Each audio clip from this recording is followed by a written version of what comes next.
जी, हिंदी विभाग द्वारा आयोजित इस वेबिनार में, इस दूसरे वेबिनार में आप सबका स्वागत है। आज हम सब यहाँ एकत्र हुए हैं वर्तमान परिवेश में मीडिया की भूमिका, इस विषय को लेकर हम सब आपका साथ चाहेंगे और चाहेंगे कि हम कुछ ऐसे निष्कर्ष निकाल सकें जो ऐसे समय में, इस महामारी के समय में हमारी क्या भूमिका है, मीडिया की क्या भूमिका हो सकती है, इसके बारे में हम जान सकें। हमारे साथ इस वेबिनार की अध्यक्षता के लिए उपस्थित हैं हमारे प्राचार्य professor SD. Sharma ji. Sir, हम आपका स्वागत करते हैं। हमारे मुख्य वक्ता के रूप में हमारे साथ हैं श्री आत्म प्रकाश मिश्र जी, सहायक निदेशक, दूरदर्शन केंद्र लखनऊ।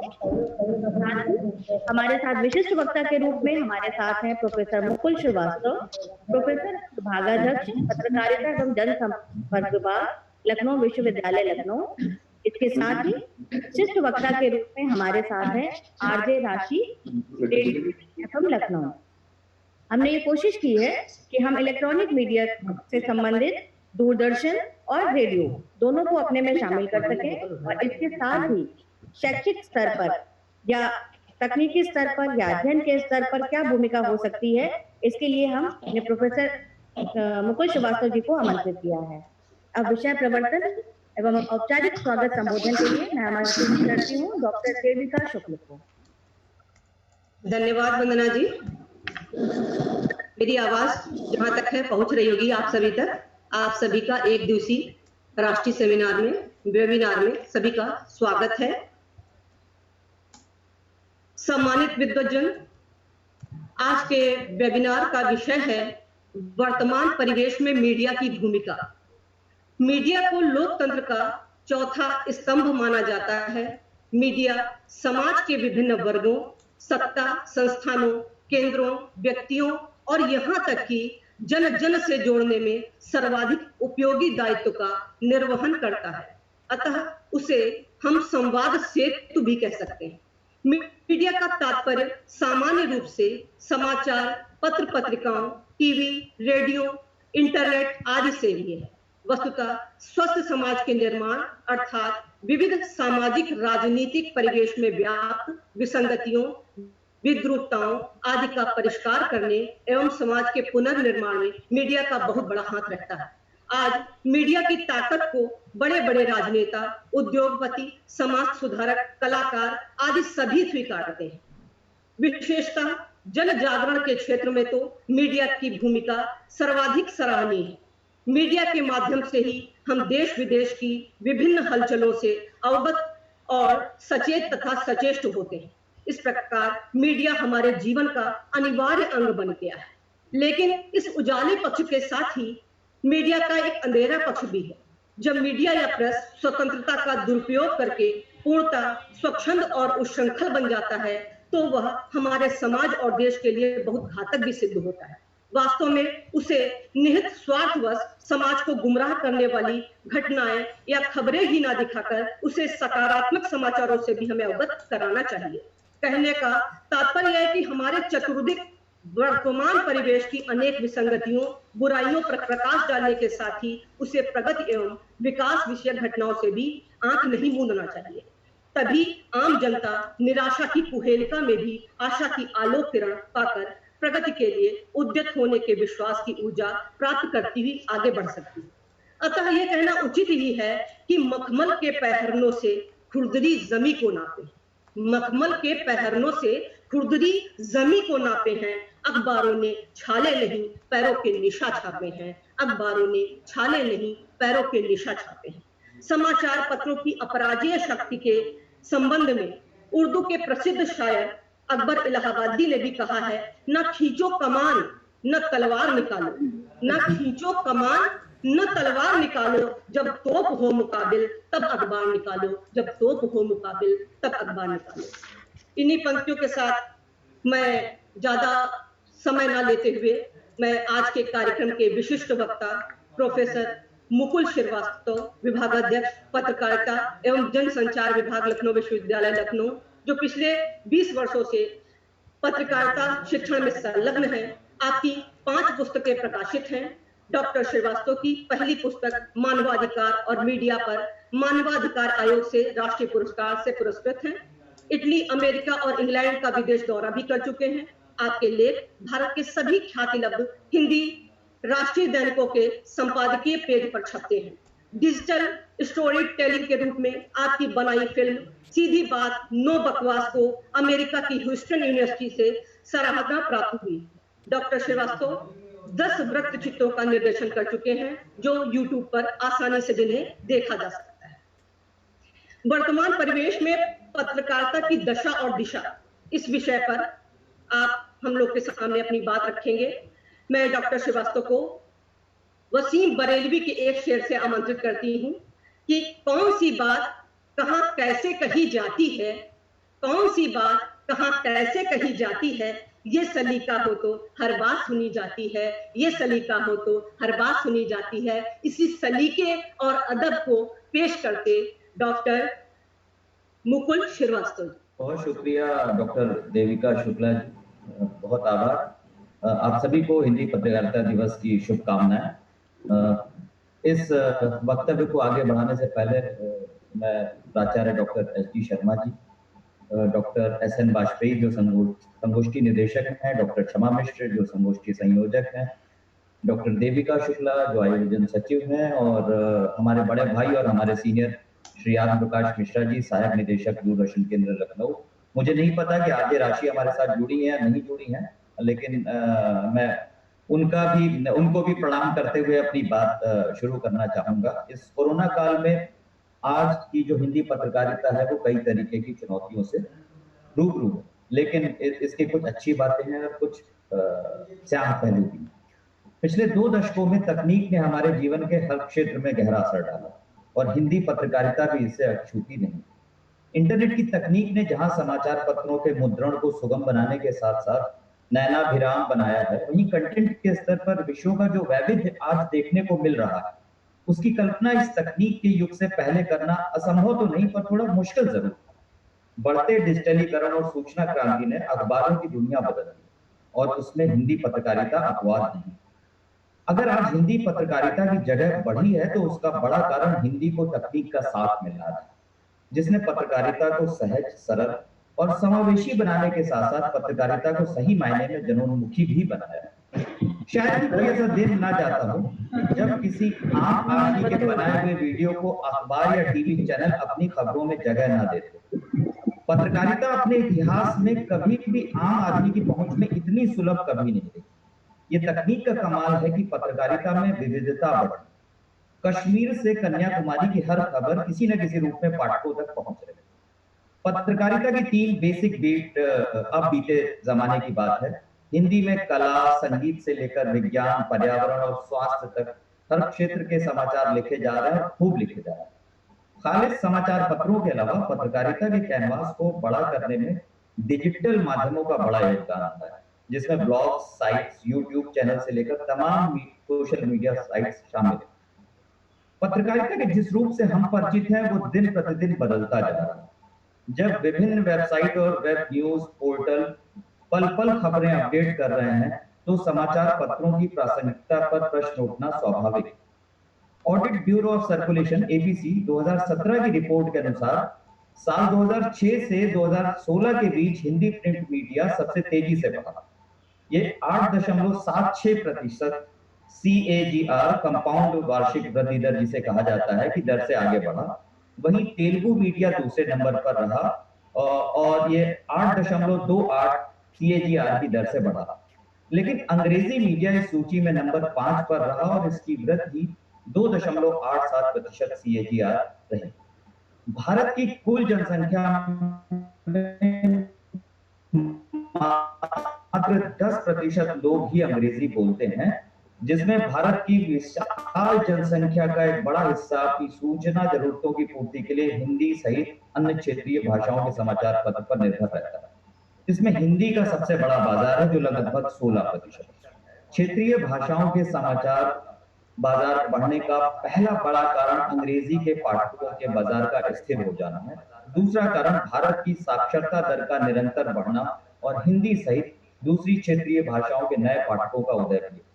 भारत के ग्रामीण इलाकों में साक्षरता की दर जो 1991 में 45% थी, वो 2011 में बढ़कर 69% हो चुकी है। भारत के ग्रामीण इलाकों में रहने वाले नव साक्षर अपनी सूचना जरूरतों की पूर्ति के लिए सामाजिक और आर्थिक स्थिति के कारण हिंदी और क्षेत्रीय भाषाओं को ही प्राथमिकता देते हैं। पाठकों की दृष्टि से हिंदी का बढ़ता दायरा और तकनीक जहां कुछ चुनौतियां लाया है, वहीं बहुत से अवसर। भारत के अखबारों का कंटेंट, उसके प्रस्तुतिकरण का तरीका भी तेजी से बदल रहा है। प्रिंट और डिजिटल दोनों का तालमेल हो रहा है। कल के अखबार यदि पाठक आज ही सोशल मीडिया के माध्यम से प्राप्त है, तो फिर आने वाले कल के अखबार की जरूरत क्या है? इस बदलाव में बड़ी भूमिका आंकड़े निभा रहा है। वो चाहे पाठकों की पृष्ठभूमि को जानकर उनके अनुसार सामग्री को प्रस्तुत करना हो, या समाचार लेखों में आंकड़ों को शीर्ष भूमिका में रखकर कथ्य को इन्फोग्राफिक्स की सहायता से दर्शनीय और पठनीय बना देना। त्वरित सूचना के इस युग में आंकड़ा आधारित पत्रकारिता, जिसे हम लोग डेटा जर्नलिज्म भी कहते हैं, का महत्व बढ़ जाता है। महज सूचना या आंकड़े उतने प्रभावशाली नहीं होते जितना कि उनका विश्लेषण, और उस विश्लेषण द्वारा निकाले गए वो परिणाम जो आम जनता की जिंदगी पर प्रभाव डालते हैं। बात चाहे 20 लाख करोड़ के पैकेज की हो या प्रवासी श्रमिकों की, सभी में आंकड़ों का महत्वपूर्ण रोल रहा है। सरकार अगर आंकड़ों की बाजीगरी कर रही है, तो जनता को व्यवस्थित तरीके से आंकड़ा पत्रकारिता के जरिए ही बताया जा सकता है कि असल में देश की तस्वीर कैसी बन रही है। पत्रकारिता प्रशिक्षण में बताया जाने वाला 5W और 1H अब पुरानी बात हो गया है। इसी में एक और W जुड़ गया है, जिसका मतलब है व्हाट नेक्स्ट। इस व्हाट नेक्स्ट में हिंदी पत्रकारिता पिछड़ी हुई है।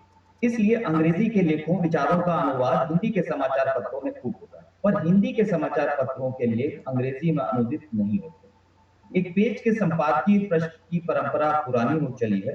अब तो इसके साथ साथ विचार संपादकीय पृष्ठ भी दिया जाने लगा है। सूचना आधिक्य का युग सही मायनों में साकार हो रहा है, पर तस्वीर का एक रूप और भी है जो असल चिंता का कारण है। सवाल यह है कि वास्तव में हिंदी के समाचार पत्रों में सामग्री के स्तर पर आई यह क्रांति हिंदी के विस्तार की है, या सूचना क्रांति के कारण अंग्रेजी पर बढ़ती निर्भरता और मौलिक चिंतन की उपेक्षा कर अनुवाद संस्कृत को बढ़ावा दिया जाना। भारत इस क्षेत्र में महत्वपूर्ण इसलिए है कि यहाँ स्थितियां अमेरिका जैसी नहीं, जहां इंटरनेट का साम्राज्य फैल चुका है। यहाँ डिजिटल और प्रिंट माध्यम दोनों साथ साथ बढ़ रहे हैं, वो भी एक दूसरे की कीमत पर नहीं, दोनों के अपने दायरे हैं। अगर प्रिंट के पाठक कम हो रहे हैं, तो नए पाठक जुड़ भी रहे हैं।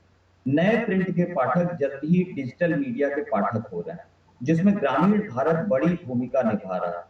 तथ्य यह भी है कि सूचना क्रांति के बढ़ते प्रभाव के कारण आंकड़े तेजी से संकलित और संगठित किए जा रहे हैं। वहां खबरों के असली नायक आंकड़े हैं, जो पल पल बदलते भारत की वैसी ही तस्वीर आंकड़ों के रूप में हमारे सामने पेश कर रहे हैं। तो अब समाचार तस्वीर के दोनों रुख के साथ साथ ये भी बता रहे हैं कि अच्छा कितना अच्छा है और बुरा कितना बुरा है। बहुत बहुत धन्यवाद।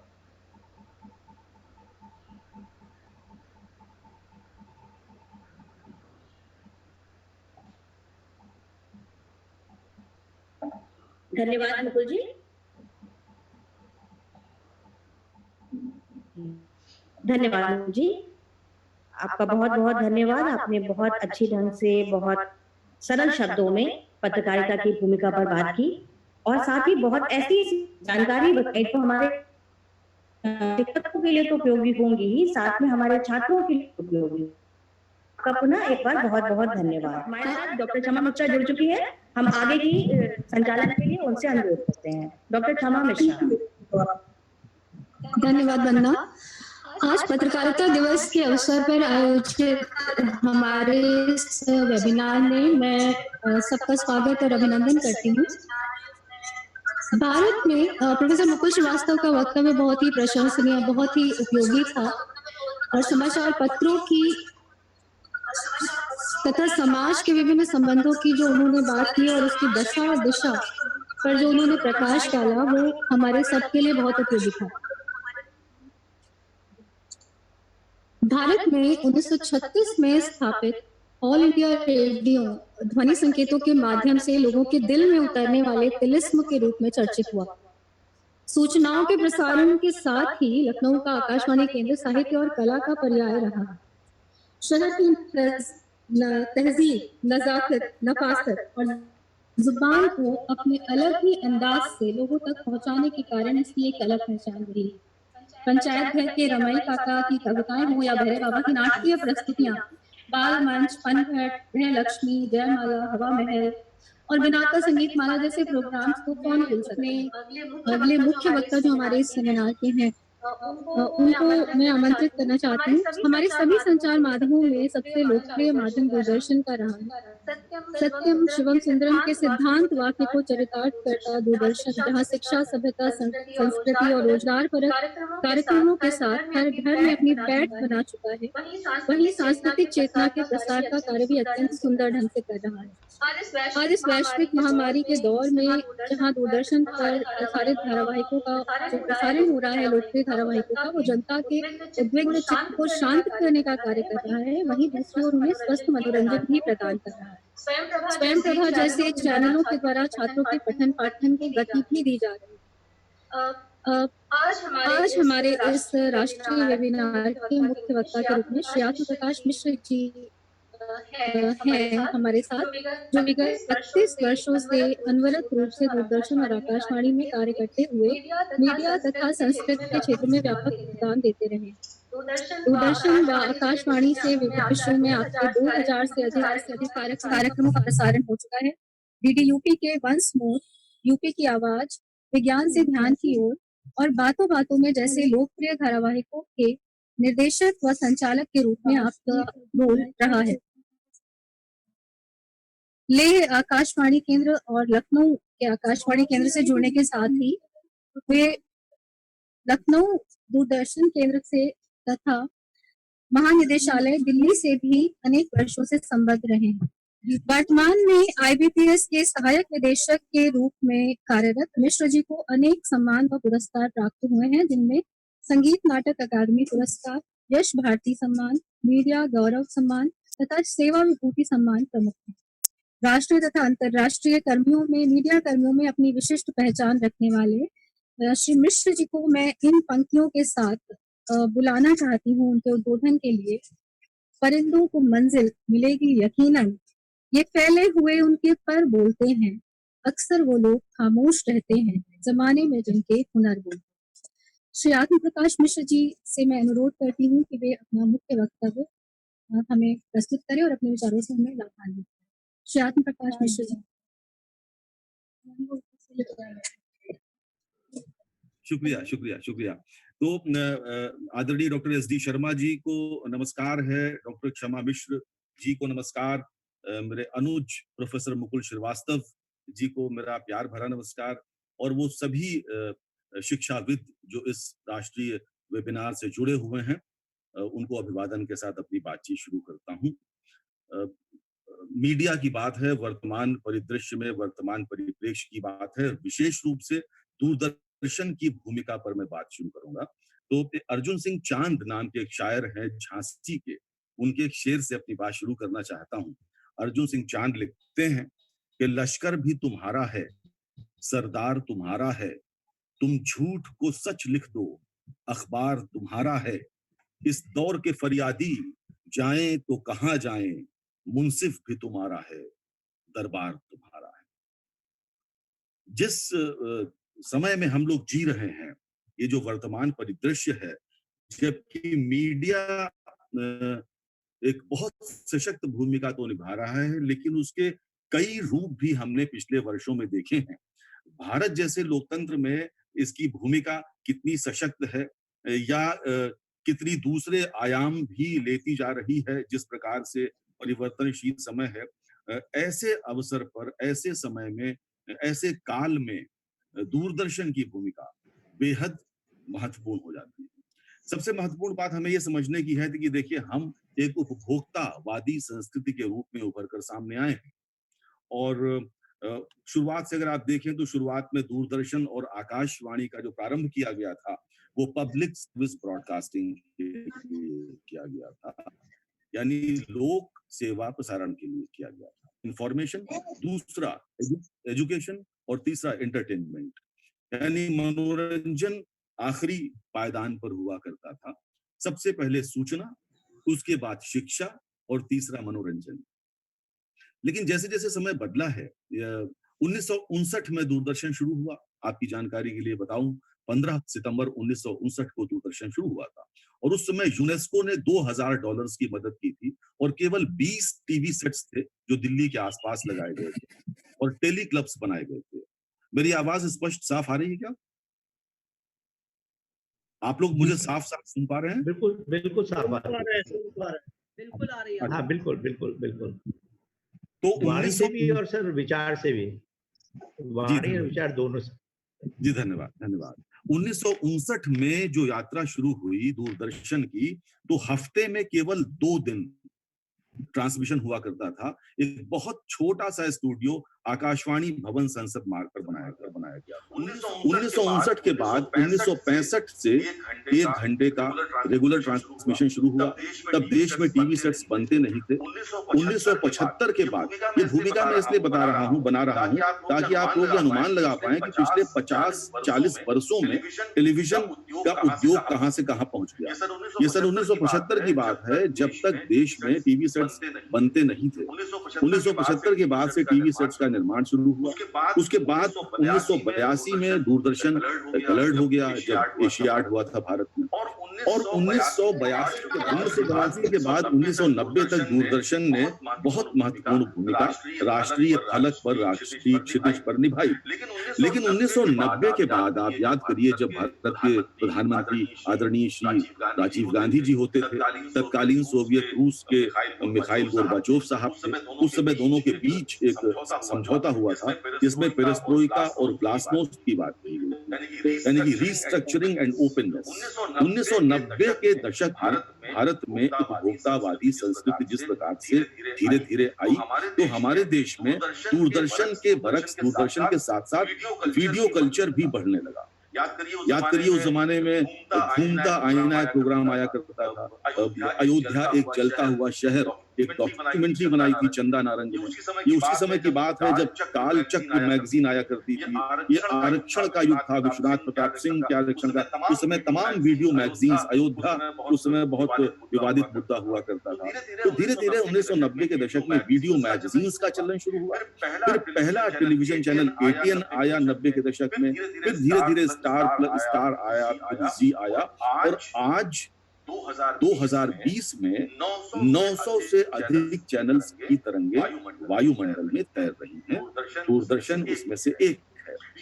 बीच में एक समय ऐसा आया था जब लोग ये कहने लगे थे कि दूरदर्शन की प्रासंगिकता अब समाप्त हो रही है और दूरदर्शन के कार्यक्रम लोग देखना पसंद नहीं करते, और उस पर तमाम बहस मुबाहिसे छिड़े, क्योंकि जितने भी प्राइवेट टीवी चैनल्स हैं, जितने भी न्यूज चैनल्स हैं, उसका कोई सेंसर बोर्ड नहीं है। ठीक उसी तरह से जैसे OTT प्लेटफॉर्म का सेंसर बोर्ड नहीं है। OTT प्लेटफॉर्म में आप कुछ भी बनाकर डाल दें, उसमें सेक्स, वायलेंस जिस सीमा तक आप चाहे दिखाएं, कोई सेंसर बोर्ड नहीं है। उसी प्रकार इन प्राइवेट टीवी चैनल्स का भी कोई सेंसर बोर्ड नहीं है। और जब जब सरकार ने सेंसर बोर्ड बनाने की बात की या इस प्रकार की बातचीत, विचार शुरू हुआ, तो सभी संपादक एक साथ हाथ से हाथ जोड़कर खड़े हो जाते हैं और ये बात होती कि नहीं साहब, अभिव्यक्ति स्वतंत्रता है, लिहाजा हमें किसी प्रकार के सेंसर बोर्ड की आवश्यकता नहीं, अपना सेंसर हम खुद ही कर लेंगे। जब ये भूमिका बदलनी शुरू हुई तो दूरदर्शन और आकाशवाणी को, जो भारत सरकार के नियंत्रण में था, उसको अधिक स्वायत्तता देने के लिए 1997 में भारत सरकार ने एक एक्ट बनाया जिसको प्रसार भारती एक्ट कहा जाता है। और प्रसार भारती एक्ट का उद्देश्य ये था कि दूरदर्शन और आकाशवाणी BBC की तर्ज पर अधिक ऑटोनोमस हो सके, उनको अधिक स्वायत्तता मिल सके, कार्यक्रम का निर्माण बेहतर हो सके। तो ये प्रक्रिया अनवरत जारी है और हम इवॉल्व कर रहे हैं, क्योंकि हम सर्विस सेक्टर हैं। उसी प्रकार से जिस प्रकार से तमाम कारें बन रही हैं मान लीजिए देश में, और एक कार का उत्पादन सरकार भी कर रही है किसी कार का, तो सरकारी कार व्यक्ति खरीदेगा या प्राइवेट कार खरीदेगा, ये उस व्यक्ति पर निर्भर करता है। तो ये चैलेंज, चुनौतियां हैं जो हमारे सामने अनवरत जारी हैं। लेकिन बदले परिवेश में प्रसार भारती के अंतर्गत दूरदर्शन के इस समय 7-8 राष्ट्रीय चैनल हैं और क्षेत्रीय चैनल भी तमाम है। वो क्षेत्रीय चैनल जिसमें डीडी यूपी भी एक है, दूरदर्शन उत्तर प्रदेश जिससे मैं आता हूँ, और ये पूरे देश में सैटेलाइट है चैनल है, चूंकि लिहाजा सभी डीटीएच प्लेटफॉर्म्स पर उपलब्ध है। टाटा स्काई, डिश टीवी वगैरह वगैरह वगैरह सब जगह दिखता है। तो दूरदर्शन अपनी भूमिका में, बदली हुई भूमिका में, लोक सेवा प्रसारक की भूमिका में, तब जबकि लोगों को चटपटा खाना अच्छा लगता हो, मसालेदार, उस समय लौकी और तरोई की सब्जी परोस रहा है, ये जानते हुए कि वही स्वास्थ्य के लिए आपके लिए लाभदायक है। तो हम अपने रास्ते पर बदस्तूर चलते जा रहे हैं, ये समझते हुए, जानते हुए कि कैसे आकाश में सुराख नहीं हो सकता, एक पत्थर तो तबीयत से उछालो यार। बहुत शुक्रिया। बहुत बहुत धन्यवाद सर, अत्यंत संक्षिप्त परंतु सारगर्भित वक्तव्य के लिए बहुत बहुत धन्यवाद। सच है कि मुश्किल, किसी ने सही कहा है, आज का समय बहुत द्वंद, निराशा, हताशा और कीन करते हुए मूर्खता से भरा हुआ है। और किसी ने कहा है कि मुश्किल कोई आन पड़े तो घबराने से क्या होगा, जीने की तरकीब निकालो, मर जाने से क्या होगा। और ये हमारे चिंतनशील और बुद्धिजीवी वर्ग के प्रयास हैं कि हम इस तरह के वेबिनार्स के द्वारा या इस तरह के चिंतन और मनन के द्वारा समाज के लोगों को एक दिशा भी दिखा रहे हैं। और इस समय जो एक दौर चल रहा है, ये एक बहुत ही कह सकते हैं कठिनाई से भरा हुआ जो संकट का समय है, जहां हम अपनी सीमाओं में, घरों की सीमाओं में आबद्ध हैं, लेकिन हमारे संचार माध्यमों के को बांधा नहीं जा सकता, क्योंकि वो निर्बाध और अबाध गति से संपूर्ण संसार की जितनी भी सूचनाएं हैं वो अनवरत रूप से हम तक पहुंचाने का कार्य कर सकता है। बहुत बहुत 20 वर्ष पहले रेडियो का रूपांतरण हुआ एफएम चैनलों के प्रसारण के साथ, और इन्हीं एफएम चैनलों में 91.1 रेडियो सिटी 91.1 एफएम बहुत महत्वपूर्ण स्टेशन के रूप में उभरा। और इस चैनल से जुड़ी लगभग विगत 13 वर्षों से अपनी आवाज का जादू बिखेरने वाली और विगत 2 वर्षों से लगातार आरजे ऑफ द ईयर का अवार्ड प्राप्त करने वाली राशि उत्तर प्रदेश की पहली तथा एकमात्र आरजे है। मॉर्निंग मिसाल तथा राशि का बुलवा जैसे शो से अपनी अलग पहचान बनाने वाली राशि रेडियो की पसंदीदा आवाजों में से एक है। आज वो हमारे बीच उपस्थित है तथा वर्तमान परिस्थिति में वो रेडियो की भूमिका के विषय में अपने विचार प्रस्तुत करेंगे। उनकी सफलता, संघर्षशीलता व उनकी प्रतिभा को लक्ष्य करते हुए मैं कुछ पंक्तियों के साथ उन्हें आमंत्रित करना चाहती हूँ। वो खुद ही जान जाते हैं बुलंदी आसमानों की, परिंदों को नहीं तालीम दी जाती उड़ाना, महकना और महकाना है केवल काम खुशबू का, कभी खुशबू नहीं मोहताज होती कदरदानी। और अपने विचारों की सुगंध बिखेरने के लिए मैं आमंत्रित करती हूँ आरजे राशि को। राशि, आपका स्वागत है, आप आए और अपने विचार प्रस्तुत करें। आपको आवाज आ रही है राशि हमारी? आवाज किसकी तेज आ रही है? थोड़ा सा वॉइस का प्रॉब्लम है और इस वजह से आज हम बहुत सारे लोगों से कनेक्ट नहीं हो पा रहे हैं। Can you hear me? हाँ बिल्कुल बिल्कुल, आप अपना वक्तव्य शुरू कर सकते हैं राशि। हेलो राशि, आप कंटिन्यू कर सकते हो। ओके। सबसे पहले मैं बता दूं, आरजे राशि फ्रॉम रेडियो सिटी 91.1 एफएम आज आपके साथ में है और बहुत अच्छा मौका मुझे क्षमा मैम के थ्रू मिला है। और यहाँ पे हम बताना चाहेंगे कि क्षमा मैम से आज इस वेब सेमिनार के बहाने एक बहुत अच्छी मुलाकात हमारी हुई है बहुत सालों बाद। और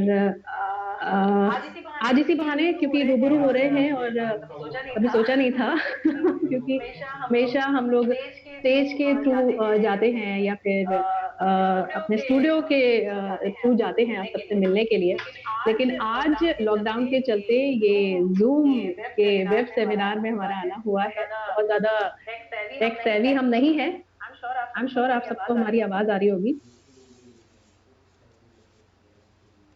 तो यहाँ पर बात हो रही है रेडियो की भूमिका क्या रही इस लॉकडाउन में और कैसे रेडियो ने अपना रोल संभाला है।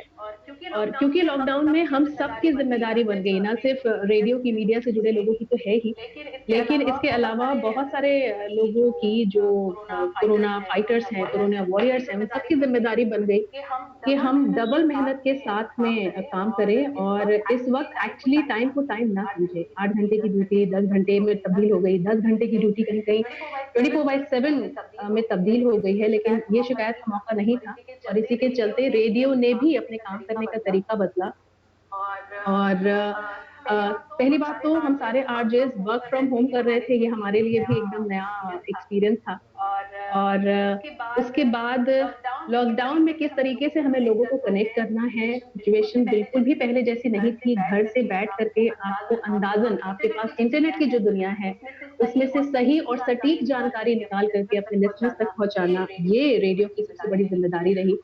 और क्योंकि कहते हैं ना कि कोरोना इन्फेक्शन तो बाद में फैलेगा, लेकिन अफवाहों का इन्फेक्शन, इसको रोकना एक मीडिया प्रोफेशनल के नाते हमारी जिम्मेदारी थी और हमने उस जिम्मेदारी को निभाने की भरपूर कोशिश की है कि जहां पर बहुत सारे अफवाहों के बादल हों, उनमें से हम आपको बता सकें कि सच क्या है, सटीक क्या है। आई थिंक रेडियो के नाते, मतलब रेडियो प्रोफेशनल होने के नाते सबसे बड़ी जिम्मेदारी थी कि हम अपडेटेड तो आपको रखें ही, आपके आसपास क्या हो रहा है। इसके अलावा जो अफवाहें आप व्हाट्सएप के थ्रू एक कहते हैं ना, एक फॉरवर्ड बटन से आगे बढ़ा रहे हैं, इसको रोकना या कहें कि इसके बारे में आपको सही तरीके से समझाना, ये हमारी पूरी कोशिश थी।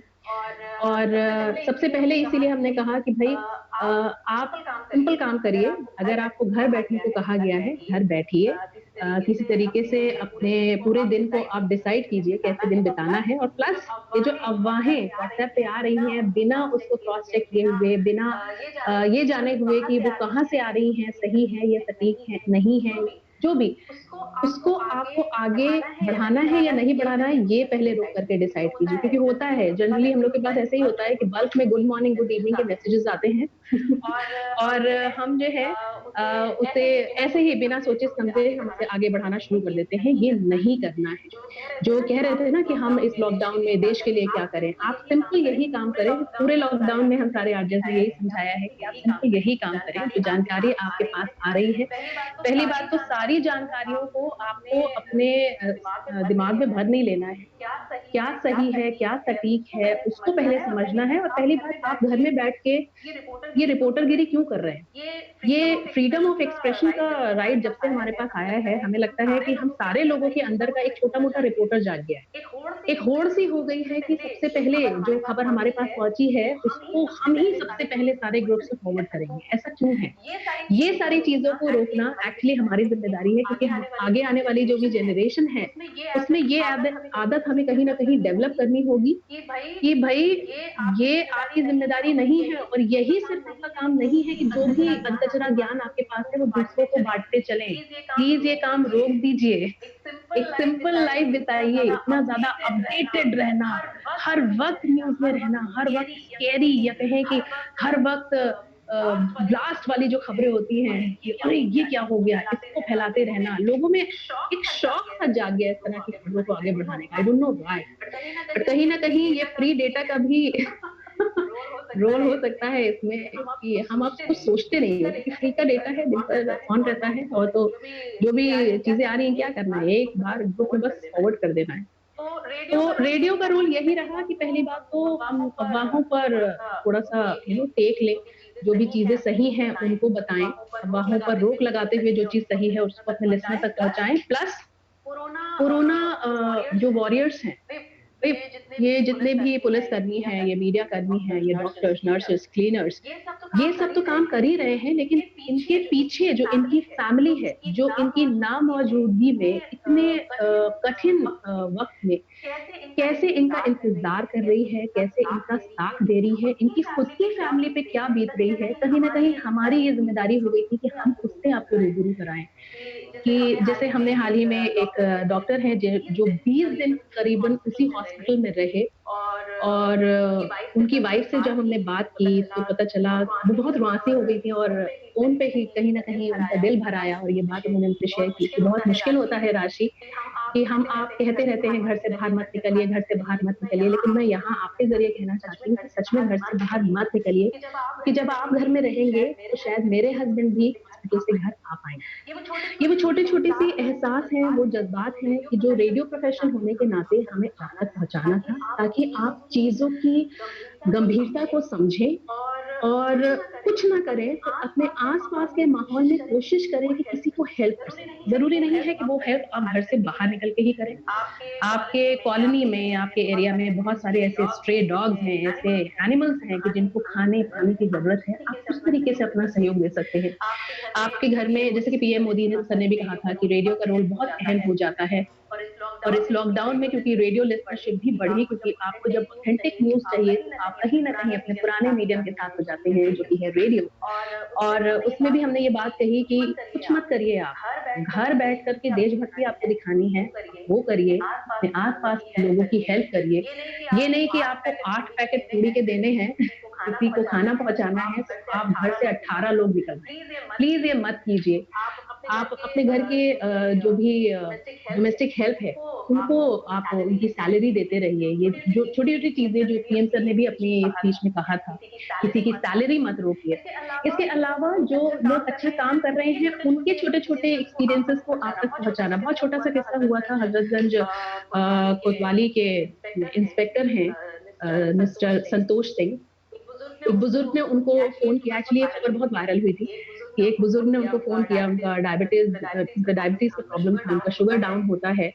तो वो उनके पड़ोसी कहते हैं कि बाबूजी आप अकेले रहते हैं, आप पुलिस वालों को फ़ोन करिए, वो तो सब कुछ कहते हैं करते हैं, तो आपकी हेल्प भी करेंगे। तो उन्होंने बहुत संकोच में आपको फ़ोन किया पुलिस को, और पुलिस वालों ने, जो कहते हैं ना हम लोग बहुत डरते हैं पुलिस वालों से, ऐसा नहीं था। लॉकडाउन में सबके अलग-अलग रूप निकल के आए हैं, और ऐसे में जब इंस्पेक्टर संतोष सिंह को ये बात पता चलती है, तो उन्होंने ना सिर्फ मिठाई कहीं से खोजी है, किसी तरीके से अरेंज किया है उन्होंने रसगुल्ले, और उन्होंने खुद जाकर के उस बुजुर्ग शख्स को अपने हाथ से रसगुल्ला खिलाया। ये छोटे से जेस्चर थे जो शायद इस मुश्किल वक़्त में आपके सामने लाना ये हमारी ज़िम्मेदारी थी, और इसको हमने करने की भरपूर कोशिश की है।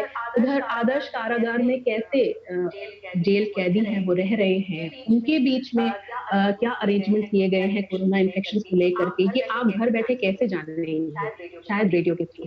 इसीलिए छोटी-छोटी कहानियों को हमने अपने शब्दों में बुना है, और उन कहानियों का ताना-बाना आपके सामने हम लेकर के आए हैं। रेडियो का ये रोल रहा, प्लस अपनी तरफ से जो भी इनिशिएटिव हम कर सकते थे, एंटरटेनमेंट की जहाँ बात आती है उसको हमने पीछे नहीं रखा, हम वो पार्ट हम बिल्कुल भी नहीं भूले, और इसके लिए हम बहुत सारी चीज़ें लेके आए। रेडियो सिटी लेकर आया कॉन्सर्ट फ्रॉम होम, जो कि अपने आप में एक बहुत ही यूनिक कॉन्सेप्ट था कि मुंबई से बैठे-बैठे जितने भी बॉलीवुड के आर्टिस्ट हैं, वो अपने घर से परफॉर्म करेंगे, और उनकी इस परफॉर्मेंस को हम एक कॉन्सर्ट के रूप में आपके घर पर लेके आएँगे through radio city.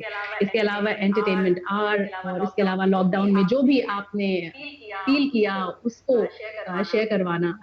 I think ये रेडियो का रोल रहा पूरे लॉकडाउन में, और इसको कहने में हमें कहीं भी मलाल नहीं है कि हमने भी इस लॉकडाउन में बहुत अलग-अलग रूप देखे हैं। नो डाउट ऑडियंस ने जो भी हमको सुन रही थी, उसके भी अलग-अलग रूप निकल के आए हैं, जितने भी मीडिया कर्मी हैं, डॉक्टर्स हैं। अब सच बताएँ कि रेडियो में रह के हमें कुछ नेगेटिव नहीं दिख रहा था, क्योंकि शायद हम कोशिश कर रहे थे कि पॉजिटिव खबरों को देखना है और पॉजिटिव ही आप तक पहुँचाना है। नेगेटिविटी तो बिखरी पड़ी है भाई साहब, कहीं से भी आप किलो 2 किलो चुन लीजिए। बहुत आम है नेगेटिविटी, लेकिन पॉजिटिव खबरों पे हम कितना फोकस कर पाते हैं, और छोटी से छोटी खबर को भी किस खूबसूरती से आपके सामने ला पाते हैं। आई थिंक रेडियो प्रोफेशनल के नाते ये हमारा काम रहा, और इसको हमने करने की अपनी तरफ से भरसक कोशिश की है। तो थैंक यू सो मच। इस तरह के वेब सेमिनार में मेरी पहली एंट्री हुई है। आई एम श्योर कि कहीं आपको आवाज़ आई होगी, कहीं नहीं आई होगी, उसके लिए हम क्षमा चाहेंगे। और क्षमा मैम हमारे साथ में हैं, और एक बार फिर से बताना चाहेंगे कि क्षमा मैम से, क्योंकि कॉलेज में मैम ने हमको पढ़ाया है, और आज जब मैम ने ये बताया कि इस वेब सेमिनार में हमको आना है, तो इस वेब सेमिनार में आने से ज़्यादा हमें खुशी इस बात की हुई कि मैम ने हमको इस चीज़ के लिए याद किया। थैंक यू सो मच हमको यहाँ पर लाने के लिए, एंड जो भी कुछ गलती हुई हो प्लीज़ माफ़ कीजिएगा, क्योंकि ये मेरा भी बहुत पहला एक्सपीरियंस है। Thank you so much. Thank you राशि, थैंक यू सो मच। इतना सटीक, सारगर्भित और संक्षिप्त वक्तव्य था तुम्हारा, लेकिन तुम्हें सुन के बहुत अच्छा भी लगता है और गर्व भी महसूस होता है कि जो हमारे पढ़ाए हुए बच्चे हैं वो इतनी बुलंदियों पे पहुंच रहे हैं। एकमात्र ऐसी लड़की जो यूपी से चुनी गई और 2 बार लगातार आरजे ऑफ द ईयर की ट्रॉफी उसको मिली, बहुत गर्व होता है। और तुम्हें सुनकर बहुत अच्छा लगा कि चुलबुली सी कक्षा में बैठने वाली वो लड़की इस तरह की गंभीर सोच भी विकसित कर रही है। मतलब काफी समय बाद हम तुम्हें सुन रहे हैं, लेकिन बहुत अच्छा। और वास्तव में रेडियो का जो रोल रहा है, रेडियो ने जो कुछ, रेडियो ही नहीं जितने भी हमारे संचार माध्यम है वो सारे उनके द्वारा ये दिखा दिया गया कि मानवता, और जितने भी हमारे समाज के लोग हैं, चाहे वो पुलिस वर्ग के लोग हों, चाहे वो डॉक्टर है, चाहे कोई भी व्यक्ति हो, हर एक के मन में जो एक मानवता की भावना कहीं सोई हुई थी उसको फिर से इस लॉकडाउन में जगाने का एक अच्छा काम ये तो किया ही है। भले ही इसके कुछ साइड इफेक्ट्स हैं, लेकिन इसके बहुत सारे ऐसे भी परिणाम हैं, जैसे पर्यावरण में जो प्रदूषण फैल रहा था वो काफी हद तक कम हो चुका है, और हमारे मन में भी जो कहीं पर बुरी भावनाएं थी वो आज शायद बहुत कुछ साफ हो चुकी हैं। बहुत बहुत धन्यवाद राशि, बहुत अच्छा वक्तव्य था आपका, उसके लिए मैं आपका धन्यवाद करती हूँ। और अब मैं हमारे महाविद्यालय के कला संकाय प्रभारी डॉक्टर एससी हजेला जी से निवेदन करती हूँ कि वे इस वेबिनार के विषय में अपने कुछ विचारों से हमें लाभान्वित करने का कष्ट करें, अपने विचार रखें और अपने सुझाव भी दें हमें इसके बारे में। Doctor SC Hajela sir. Thank you क्षमा जी।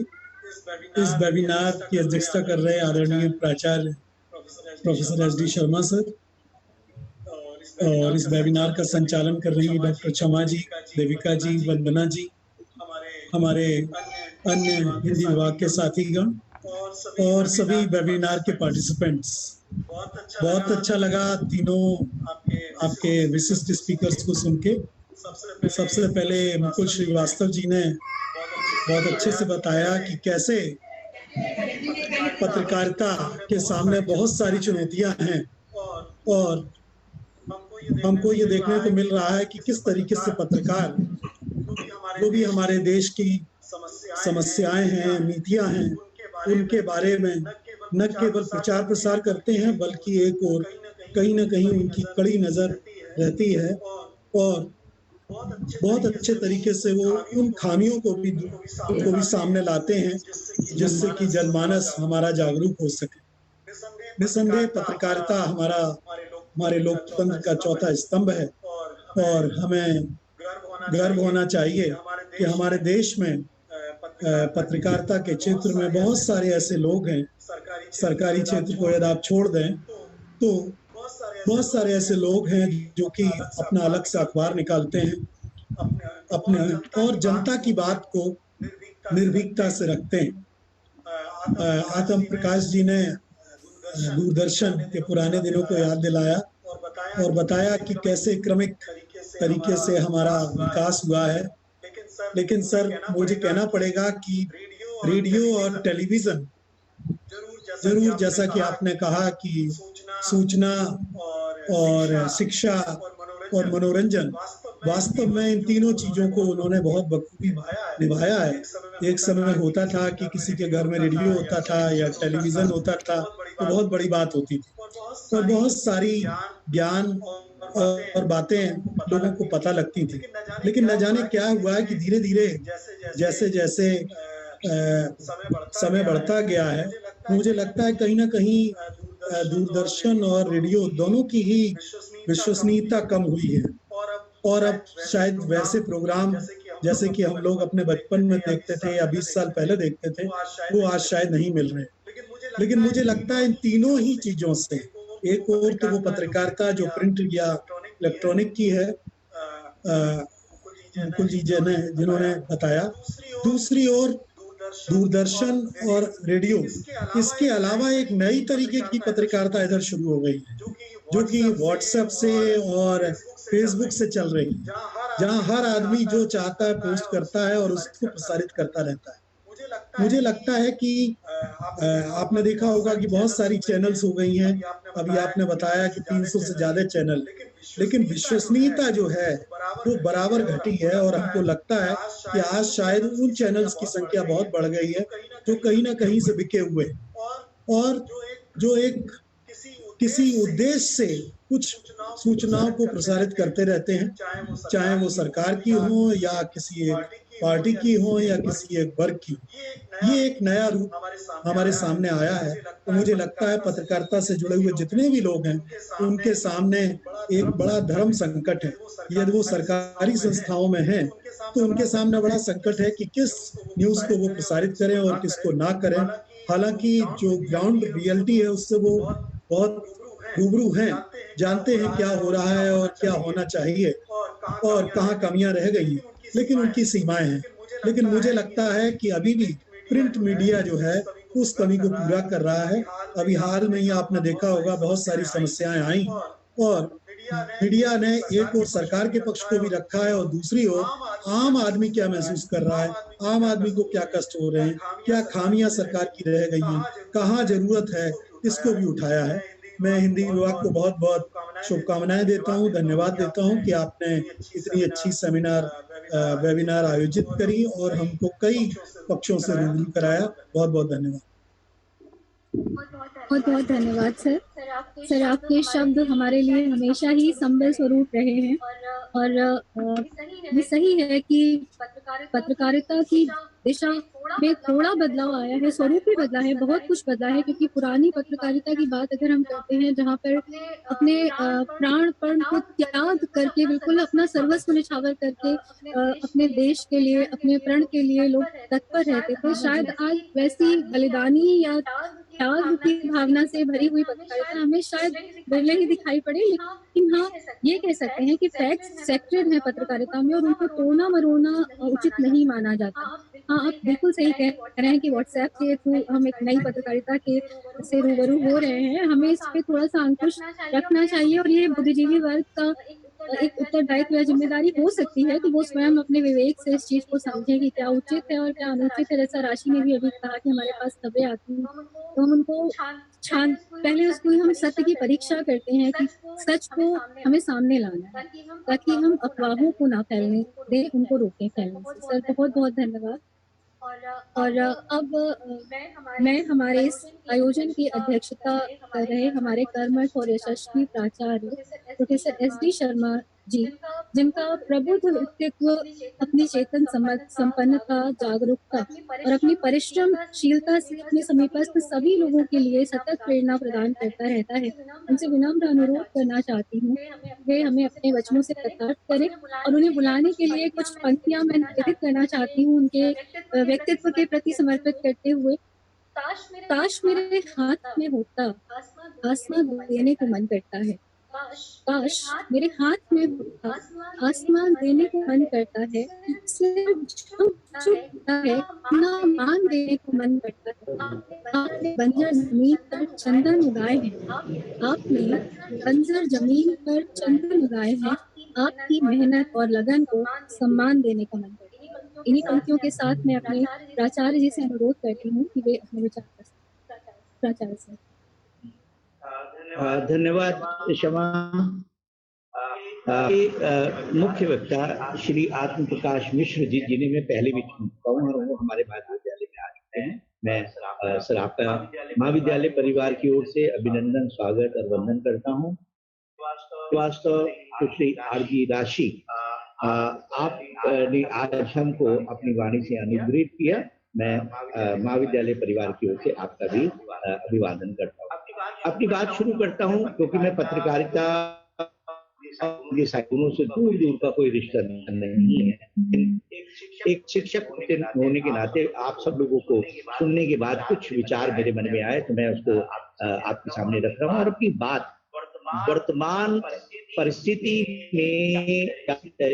में जो पत्रकारिता, चाहे मीडिया की जो हालत है, उसको आत्म प्रकाश मिश्र जी ने जहाँ छोड़ा था वहां से शुरुआत करता हूँ कि उसमें उन्होंने कहा था कि भी तुम्हारा है, दरबार तुम्हारा। वाकई में हालत कुछ ऐसी ही है लगती है। किसी भी देश की संस्कृति, कला, विज्ञान, साहित्य, विकास और उसके उत्थान या उसके पतन की मीडिया सब महत्वपूर्ण साधन है, क्योंकि इस तकनीक के युग में पत्रिका जन सुलभ है। जैसे कि मुकुल ने कहा, मैं भी इसको मानता हूं कि जन सुलभ बनाने में इस जो भी समाचार, जो भी सूचनाएं, जिनका आदान प्रदान इससे समाज के सबसे निचले स्तर तक जा सका है, हो चुकी है। तो शायद मेरे ख्याल से आज के द्वारा जो तकनीक गई है, जैसे कि आज प्रकाश जी ने कहा कि 1990 तक टेलीविजन पर मात्र दूरदर्शन चैनल हुआ करता था। आज आएगा आधे घंटे का प्रसारण, कल आएगा, और आधी पिक्चर आज आएगी, आधी पिक्चर कल आएगी। एक बड़ा मनोरंजक विषय होता था। और हम सब लोग, क्योंकि जैसे कि पता है आपने कि 1959 में शुरुआत हुई टीवी चैनल्स की दूरदर्शन भारतवर्ष में। 1961 में मेरे ताऊजी ने, एक बड़े आदमी हैं वो, तो उन्होंने जो है अब मेरठ में एक वो लगाया, ये टीवी आया उनके, और उसका चैनल इतना वो जो उसका वो था, एंटीना था, इतना बड़ा हुआ करता था। और जिस समय चित्रहार आता था या जिस समय पिक्चर आती थी, पिक्चर भी 2 पार्ट में, आधी पिक्चर शनिवार को, आधी इतवार को, तरीके से फिर कोई प्रसारण जो है वो किसी अन्य चीज का होता था। तो बड़ी मात्रा में बच्चे बूढ़े वहां पर एकत्रित होते थे, बड़ा आनंद आता था, इसमें कोई शक नहीं। लेकिन धीरे धीरे, और शायद हम लोगों ने कभी ये अनुभव भी नहीं किया होगा 1990 के पहले, कि इतने ज्यादा एंटरटेनमेंट चैनल जो है वो उपलब्ध हो जाए। अब बाढ़ सी आ गई है जैसे, और अगर हम उसमें देखते हैं तो हमारे जो चैनल की संख्या वो 400 से भी ज्यादा है। तो इतने चैनल हमारे हो गए, और उसी अनुपात में अगर हम देखें तो जिस तरह के एंटरटेनमेंट चैनल्स हैं, उसी तरीके से न्यूज चैनल भी बहुत ज्यादा बड़ी मात्रा में।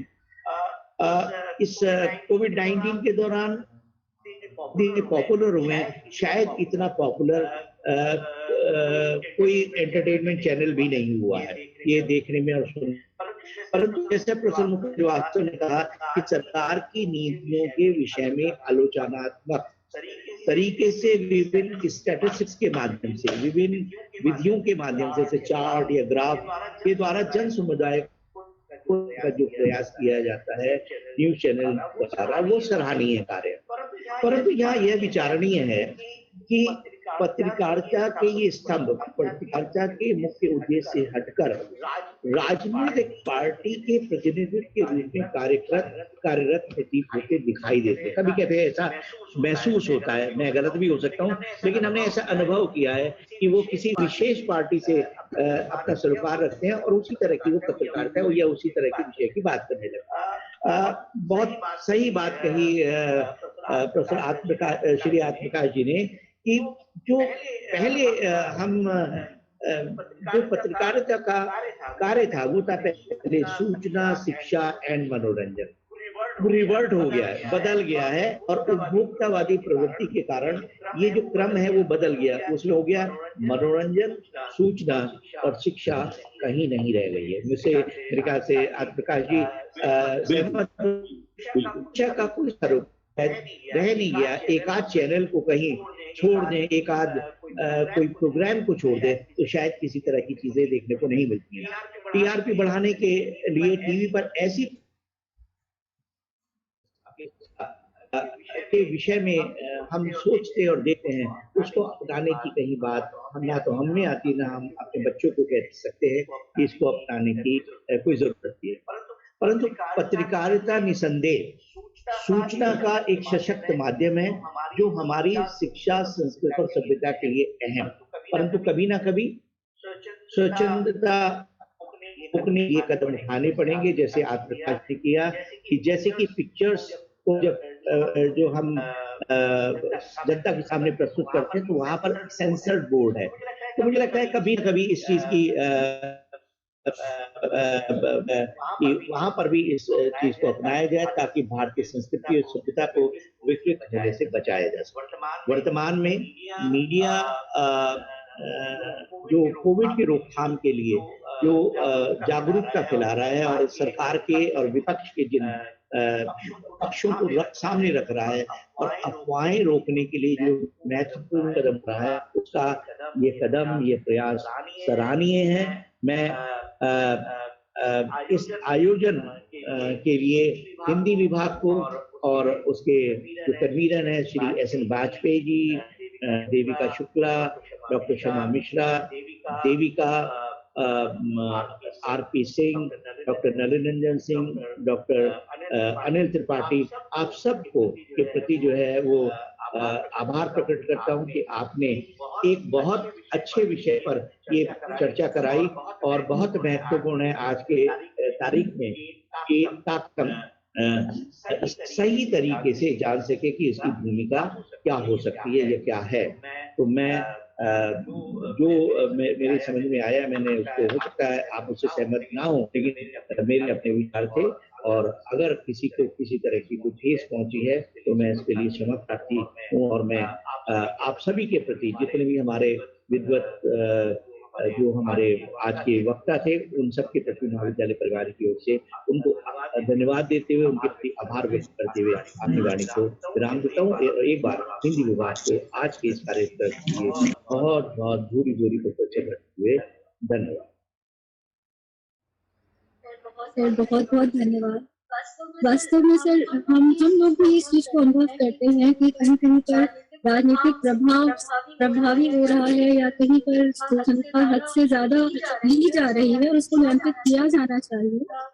परंतु फिर भी सर हम सभी ये अनुभव करते हैं कि इस दौर में जहाँ पर ये वैश्विक महामारी में एक ओर जहाँ हमें कमजोर बनाने का या हमें मानसिक रूप से उद्विग्न करने का कार्य किया है, वहीं दूसरी ओर हमारे मन में सोए हुए स्नेह और प्रेम और सौहार्द के भाव को भी उजागर किया है। अटल बिहारी वाजपेयी जी की कुछ पंक्तियां मैं यहाँ पर प्रस्तुत करना चाहूंगी और उनको कहते हुए मैं आगे अंतिम कड़ी के रूप में हमारे विभाग की जो वरिष्ठ सदस्य हैं डॉक्टर सरल अवस्थी जी, जो अपने नाम के अनुरूप सरल हैं परंतु जिनकी वाणी ओज और तेज से परिपूर्ण है, उनको मैं धन्यवाद ज्ञापन के लिए आमंत्रित करना चाहती हूँ। इससे पूर्व ये पंक्तियां जो शायद हमारे लिए भी एक संदेश देती हैं और हम सबको एकजुट होकर समाज के निर्माण में लग जाने के लिए प्रेरित करती हैं। आओ फिर से दिया जला, हरी दोपहरी में अंधियारा, सूरज परछाई से हारा, अंतर तमका में निचोड़, बुझी हुई बाती सुलगाएं, आओ फिर से दिया जला। ये हमारे लिए एक संकल्प भी है और एक हमारा उद्देश्य भी हो सकता है कि हमें किस तरह से एकजुट होकर इस मुसीबत की घड़ी में सबके साथ मिलकर समाज के निर्माण में लग जाना है। और अब मैं हमारी सरल दीदी से अनुरोध करती हूँ कि सरल दी हमारे सभी विद्वजनों का और इस वेबिनार में सम्मिलित सभी अतिथियों का धन्यवाद ज्ञापन या आभार प्रदर्शन करें। डॉक्टर सरल अवस्थी। श्री जय नारायण मिश्र स्नातकोत्तर महाविद्यालय लखनऊ हिंदी विभाग के द्वारा आयोजित आज की इस एक दिवसीय राष्ट्रीय वेबिनार, जिसका विषय है वर्तमान परिवेश में मीडिया की भूमिका। कुछ पंक्तियों के माध्यम से मीडिया के स्वरूप को प्रकट करते हुए सत्य का संधान करने जो निकलता, सत्य का संधान करने जो निकलता, नित्य अपने मार्ग में मिथ्या में कदम निर्भीक होकर न्याय की जो तर्क संगत करता, वंदनाओं से न डर छुपाता, वंदनाओं से डर छुपाता, सजनाओं की कलम रखता, लोकहित में जो बनाता क्रांति, भ्रष्ट से लड़ता उजागर भ्रष्ट करता, भ्रष्ट से लड़ता उजागर भ्रष्ट करता। मीडिया का स्वरूप तपस्या का स्वरूप है। आज का विषय है वर्तमान परिवेश में मीडिया की भूमिका। वर्तमान परिवेश अर्थात कोविड-19 से आहत धरती और उस धरती का सौंदर्य मनुष्य जो इस वायरस के कारण नाना प्रकार के कष्टों को झेल रहा है। ऐसे में मानव और मानवता की रक्षा कैसे हो, इसके लिए हमारी मीडिया अपने कर्तव्य का पालन एक महाशक्ति के रूप में कर रही है। हमारे वक्ता प्रोफेसर मुकुल श्रीवास्तव जी ने पत्रकारिता के स्वरूप का एक अच्छा रूप प्रस्तुत किया, हम लोगों को सम्यक जानकारियां प्राप्त हुई। और सही अर्थों में यदि मैं कहूँ तो प्रथम पत्रकार आचार्य नारद को पत्रकारिता जगत में हम लोग स्वीकार करते हैं, क्योंकि नारद जी पूरे संसार की इतनी चिंता करते थे कि वो त्रैलोक्य में भ्रमण करते हुए संदेश प्रेषण का कार्य करते। नारायण से लेकर के नर तक की उनकी यात्रा रहती थी। गोलोक से लेकर के घटा तक वो मनुष्य के दुखों को दूर करने के लिए प्रेरित होते रहते। और यदि एक वाक्य में कहूँ कि जिस भी माध्यम से संदेश प्रेषण हो जाए वह सब कुछ पत्रकारिता के अंतर्गत आता है। और मीडिया के माध्यम से सत्य को रखना ये मनुष्य के सही अर्थ में विकास का एक बहुत बड़ा पर्याय बन जाता है, जिसकी आवश्यकता हर व्यक्ति को होती है। आज जब मनुष्य कोरोना के भय से ग्रस्त है, उसके समक्ष आर्थिक समस्याएं हैं, बेरोजगारी है, मरी है, कोरोना के अतिरिक्त और नाना प्रकार की व्याधियां हैं, संसाधन अल्प हैं, लॉकडाउन है, वह कहीं अपने अस्तित्व के लिए रात दिन संघर्ष कर रहा है।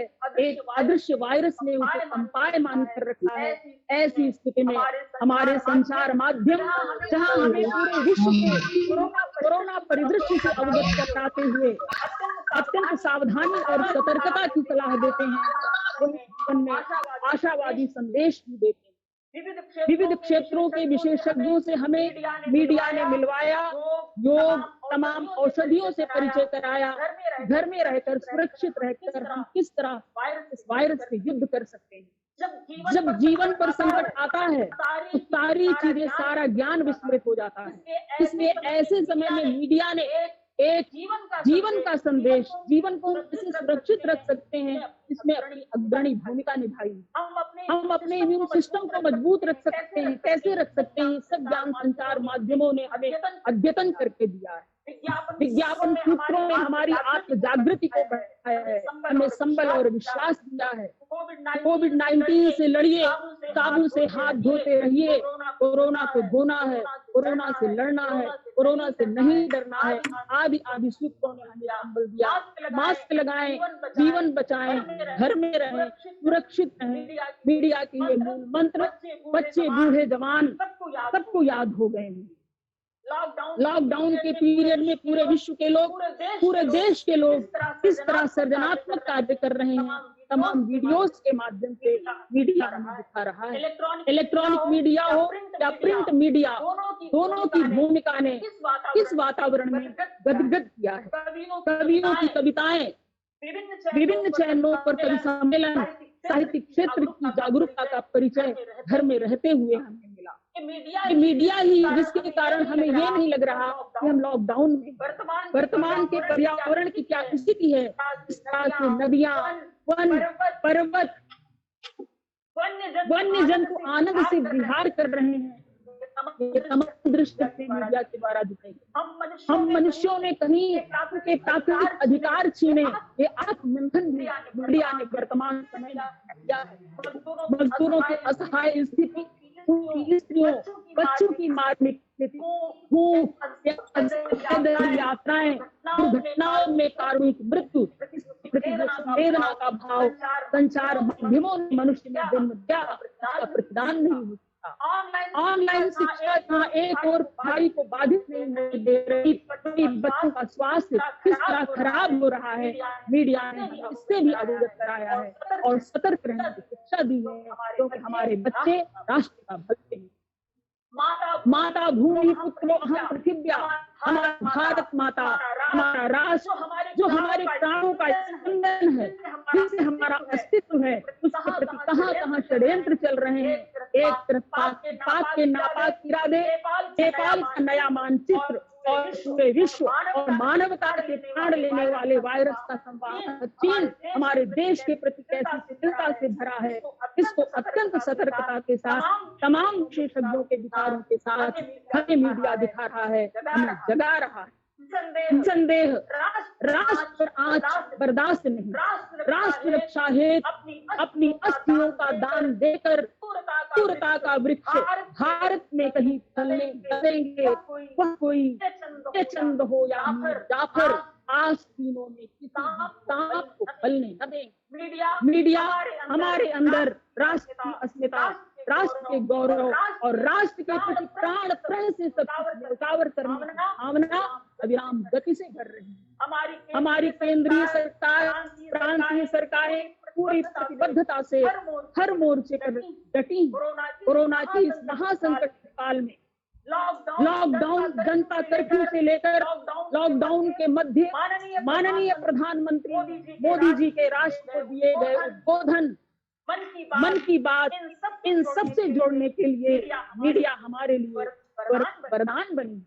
किस तरह से हमारे योद्धा, डॉक्टर, नर्स, पैरामेडिकल स्टाफ, सफाई कर्मी जो इस महामारी से युद्ध कर रहे हैं, अपने प्राणों की आहुति देकर मानव के प्राणों की रक्षा कर रहे हैं।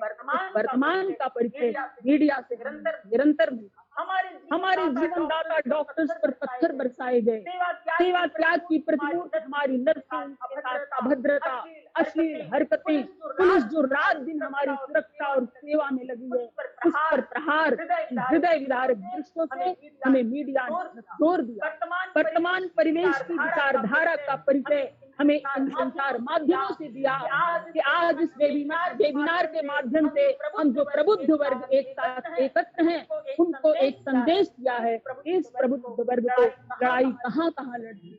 समाज की सेवा में लगे श्रीमंत लोगों, स्वयं सेवी संस्थाओं, विद्यार्थियों, युवतियों ने इस कठिन कोरोना काल में किस तरह भोजन वितरण तथा सेवा के अनेक प्रकल्पों से महान कार्य किए हैं, इसका परिचय भी हमें मीडिया से मिला। हम उन सब के प्रति हृदय से भाव विभोर हैं। वर्तमान परिवेश में लोकतंत्र के प्रमुख स्तंभ हमारे मीडिया के लोगों को जान से मारने की धमकियां मिल रही हैं।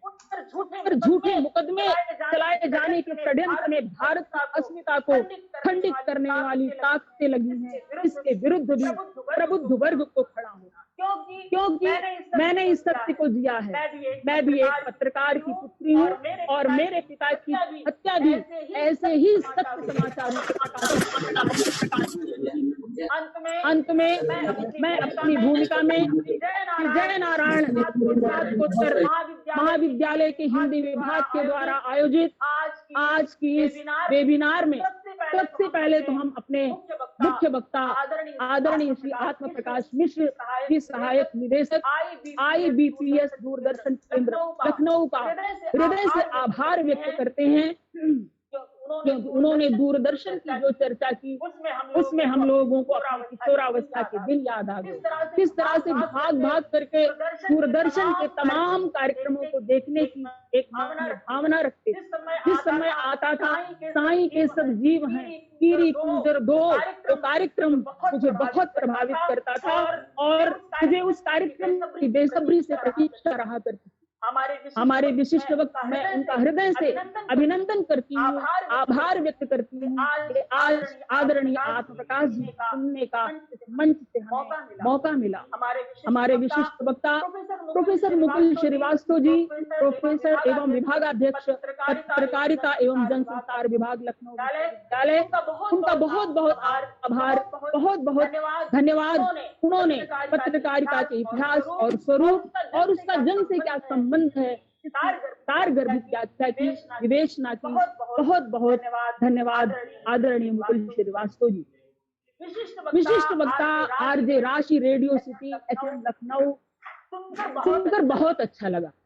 राशि जी ने बिल्कुल जो एक पत्रकार के समक्ष अभ्यासी जीवन में तमाम समस्याएं आती हैं और किस तरह से उसे संघर्ष करते हुए उस सत्य को प्रकाश करना पड़ता है, किस तरह से उसका जो दैनिक जीवन पद्धति है किस तरह से प्रभावित होती है, उसने अपनी राशि जी ने अपनी अनुभूतियों को बहुत अच्छी तरह से व्यक्त किया, जो हम सभी श्रोताओं को के लिए एक पथ प्रदर्शक है। राशि जी के उज्जवल भविष्य के लिए बहुत बहुत शुभकामनाएं भी, क्योंकि क्षमा जी की शिष्या रही है और हमारी भी बहुत बहुत धन्यवाद, शुभकामनाएं। और आज की इस कार्यक्रम के अध्यक्ष हमारे आदरणीय प्राचार्य डॉक्टर SD शर्मा जी, उनका रूप सामने आते ही मुझे इस कोरोना काल में जिस तरह से वो लगे हुए हैं, जिस तरह से विचारों का स्पंदन हर एक तक पहुंचा रहे हैं, जिस तरह से वो अपनी शिक्षकों को पूरे महाविद्यालय परिवार को जागृत किए हुए हैं, मुझे प्रसाद जी की ये पंक्तियां याद आ रही हैं। उनके लिए इस पथ का उद्देश्य नहीं है शांत भवन में टिक रहना, किंतु पहुंचना उस सीमा तक जिसके आगे राह है। ऐसे व्यक्तित्व के हमारे आदरणीय प्राचार्य जी, उनका बहुत बहुत अभिनंदन, बहुत बहुत साधुवाद कि आचार्य जी आप किसी तरह से अपने प्रकाश से हम लोग को प्रकाशित करते हुए राष्ट्र के निर्माण के पथ की ओर ले जाते रहे। बहुत बहुत धन्यवाद।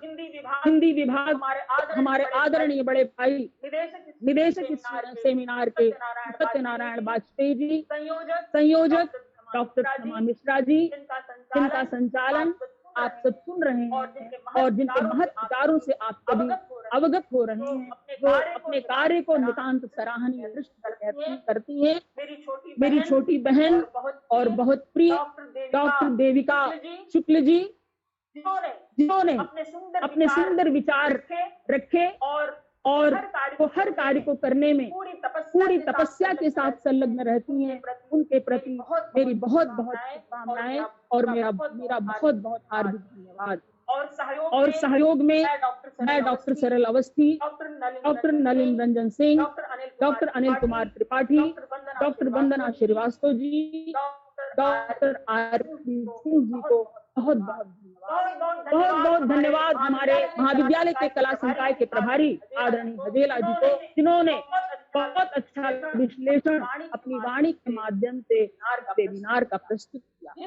जितने भी हमारे सम्मानित शिक्षक, जितने भी सहभागी इस कार्यक्रम में सम्मिलित हुए, उन सबको प्रणाम करते हैं और उनको हार्दिक धन्यवाद देते हैं कि आपने हमारे कार्यक्रम को सफल बनाया। और पुनः वर्तमान परिवेश में मीडिया की भूमिका के साथ हम सब आगे बढ़ते चलें, इस भावना के साथ। और हम धन्यवाद देते हैं अपने विजयराज जी को, विजयराज श्रीवास्तव जी को, जो निरंतर वेबिनार के यज्ञ को संपन्न करवा रहे हैं हम सभी के माध्यम से। उनको बहुत बहुत हमारी हार्दिक कामनाएं और पूरे महाविद्यालय परिवार को बहुत बहुत शुभकामनाएं। धन्यवाद।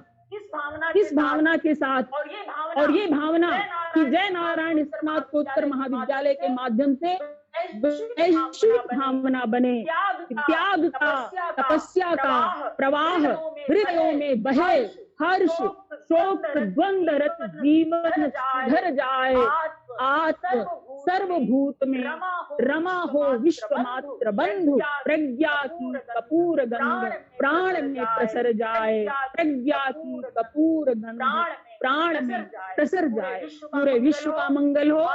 आइए अपने उपनिषदों के ऋषि के साथ यात्रा करते हुए सर्वे भवन्तु सुखिनः, सर्वे सन्तु निरामयः, सर्वे भद्राणि पश्यन्तु मा कश्चित् दुःख भाग् भवेत्। सब सुखी हो, सब निरोगी हो और सब एक दूसरे के प्रति आत्मीय भाव रखें। यही भावना हर एक के हृदय का आभूषण बने, हर एक के मन का आभूषण बने और पूरे विश्व जगत की पत्रकारिता का भी आभूषण। अंत में सभी को बहुत बहुत हृदय से धन्यवाद, सभी के प्रति कृतज्ञता, जो भी सम्मिलित हुए उनकी भूमिका रही। और अब कार्यक्रम के अंत में हम अपने आदरणीय प्राचार्य से अनुमति चाहते हैं कि हम इस एक दिवसीय राष्ट्रीय सेमिनार को यहीं पर विराम दें। विचारों की यात्रा तो अनंत है और ये चलती रहेगी और प्राचार्य जी से लेकर के हम यहीं पर बिल्कुल अनुमति है। हम अपने आदरणीय प्राचार्य जी से विचारों के इस महायज्ञ को यहीं पर विराम देते हैं और फिर हम सब एक साथ एकत्र होंगे। हिंदी विभाग फिर से आपकी सेवा करेगा और आज के कार्यक्रम यहीं पर समाप्त करते हैं। जय हिंदी, जय भारत। सभी को बहुत बहुत थैंक यू। नमस्ते सभी को। नमस्कार। नमस्कार जी मैम, हृदय से बार आदरणीय में प्रणाम।